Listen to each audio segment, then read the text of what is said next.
5:30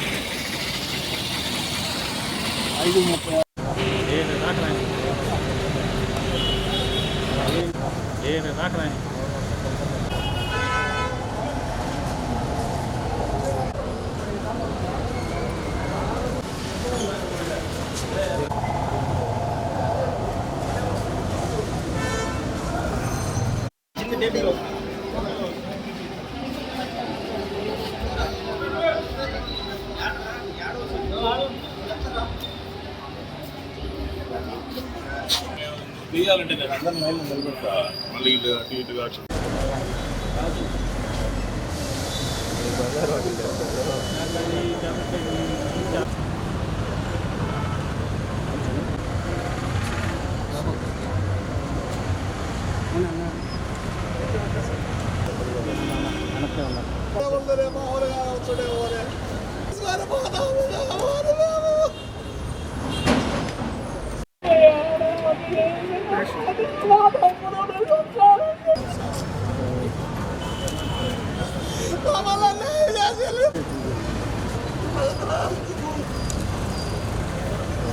తీసుకోండి. మీకు ఎన్నోసార్లు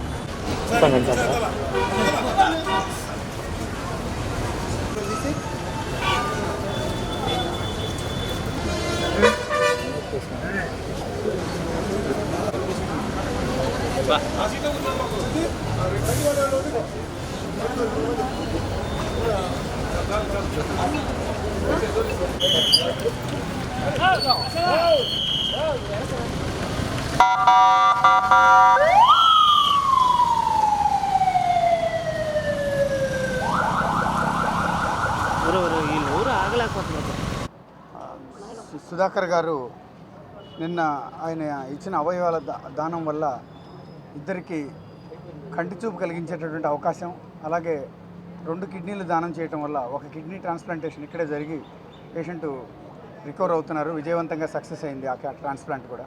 ఇంకొక ట్రాన్స్ప్లాంట్ స్విమ్స్కి పంపించడం జరిగింది.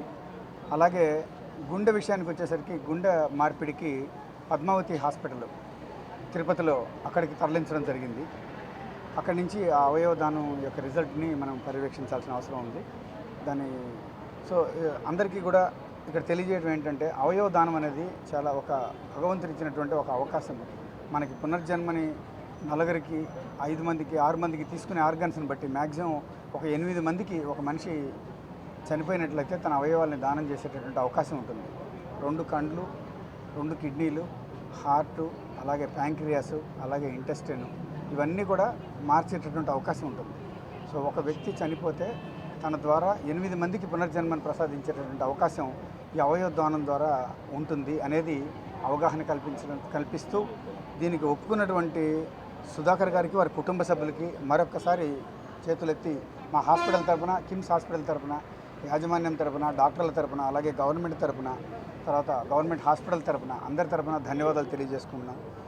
అందరికీ నమస్కారం.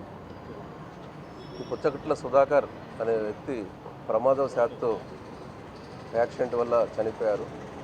చనిపోయినప్పటికీ ఆయన యొక్క అవయవాలు కొంతమందికి దానం చేయుటకు వాళ్ళ కుటుంబ సభ్యులందరూ కూడా అంగీకరించడం వలన ఈ కిమ్స్ వారు ప్లస్ జీజీహెచ్ వారి ఆధ్వర్యంలో సక్సెస్ఫుల్గా వాటిని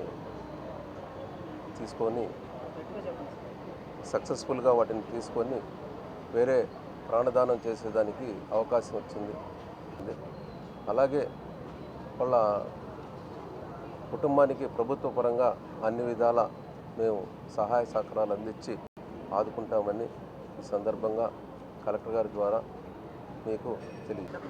నా పేరు doctor Rohini Priyalakshmi, unit head KIMS hospital Nellore అండి.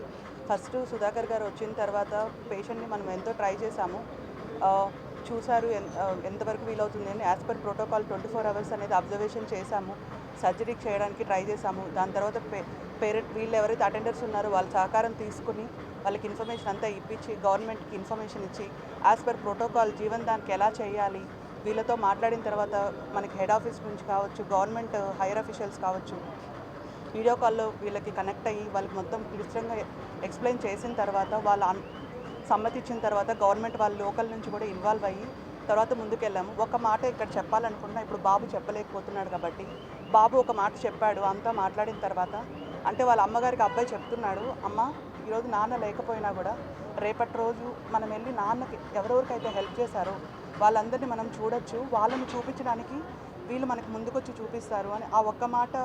అంటే ఒక 8th క్లాస్ అబ్బాయి అంత చెప్పడము చాలా మంచిగా అనిపించింది. దీన్ని బట్టి ప్రజల్లో అవగాహన ఎంత ఉంది అవయవదానం గురించి అనేది మనం ఆలోచించవచ్చు. ముందు ఇంకా ఇలాంటి సంఘటనలు జరగకూడదు అంటే మనం హెల్మెట్ అనేది ధరించాలి. ఈ సందర్భంగా ఏంటి అంటే ఉన్న వాళ్ళందరూ బైక్ రైడ్ నేను నెల్లూరులో అబ్జర్వ్ చేసింది ఏంటి అంటే చాలా వరకు హెల్మెట్ అనేది ధరించట్లేదు.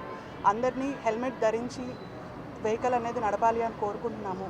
ఇలాంటివి జరిగిన తర్వాత మన చేతుల్లో ఏం లేదు కాబట్టి అప్పుడు ముందుకొచ్చి ఫ్యామిలీ మెంబర్స్ అందరూ ఇలాంటివి హెల్ప్ చేస్తే మనం చాలామందికి ఉపయోగపడవచ్చు. Thank you.